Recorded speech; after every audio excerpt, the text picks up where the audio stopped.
राधे राधे दोस्तों, मैं प्रियंका सिंह स्वागत करती हूँ अपने चैनल पे। अपने सभी दोस्तों को दिल से धन्यवाद करती हूँ। दोस्तों बहुत ही प्यारा एक देवी माँ का पचरा गीत सुना रहे, सुनिएगा। अच्छे लगा वीडियो तो ज़्यादा से ज़्यादा शेयर कीजिएगा। प्रेम से बोलो जय माता दी। गेहुआ के गलिया मैया सुगना जूठरले हो कि कैसे कैसे ना। गेहुआ के बलिया मैया सुगना जूठरले हो कि कैसे कैसे ना। मैया मोरी पूड़िया चढ़ैबो कि कैसे कैसे ना। मैया मोरी पूड़िया चढ़ैबो कि कैसे कैसे ना।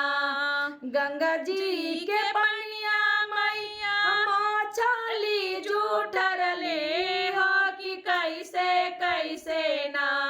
गंगा जी के पनिया मैया मछली जूठरली हो कि कैसे कैसे ना।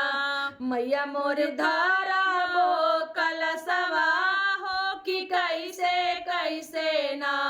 मैया मोर धरबो कलशवा हो कि कैसे कैसे ना। ओढ़े बुल के लवा मैया भंवरा जूठरले हो कि कैसे कैसे ना। ओढ़े बुल के फुलवा मैया भंवरा जूठरले हो कि कैसे कैसे ना। मैया मोरी हारवा बनैबो हो कि कैसे कैसे ना। मैया मोर हारवा बनैबो हो कि कैसे कैसे ना। मैया तोरी हारवा बनैबो हो कि कैसे कैसे ना। गैया के दूधवा मैया बछड़ा जूठरले हो कि कैसे कैसे ना। गैया के दूधवा मैया बछड़ा जूठरले हो कि कैसे कैसे ना। मैया तोर खीरिया बनैबो हो कि कैसे कैसे ना।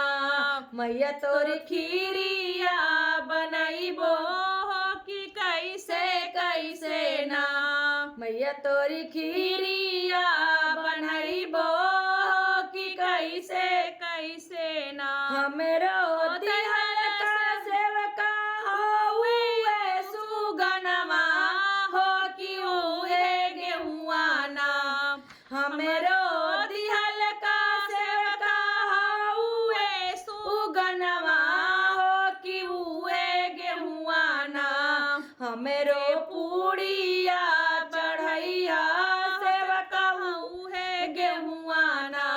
हमरो पूड़िया चढ़ैया सेवका उहे गेहुआ ना।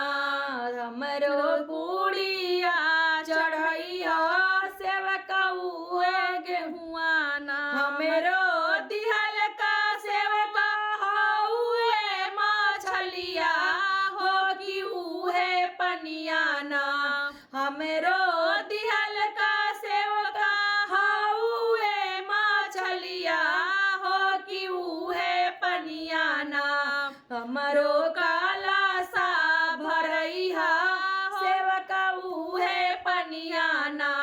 हमरो काला सा भरैहा उहे पनिया ना। हमरो दिहल का सेवका हउए भंवरवा हो कि उहे फुलवा ना। हमरो दिहल का सेवका हउए भंवरवा हो कि उहे फुलवा ना। हमरो हारवा बनैहा सेवका उहे फुलवा ना। हमरो हारवा बनैहा सेवका उहे फुलवा ना।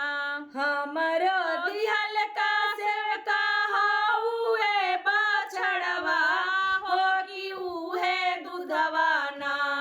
हमरो दिहल का सेवका हउए बछड़वा हो कि उहे दूधवा ना। हमरो खीरिया बनैहा सेवका उहे दूधवाना हमरो खीरिया बनैहा सेवका उहे दूधवाना। जय माता दी।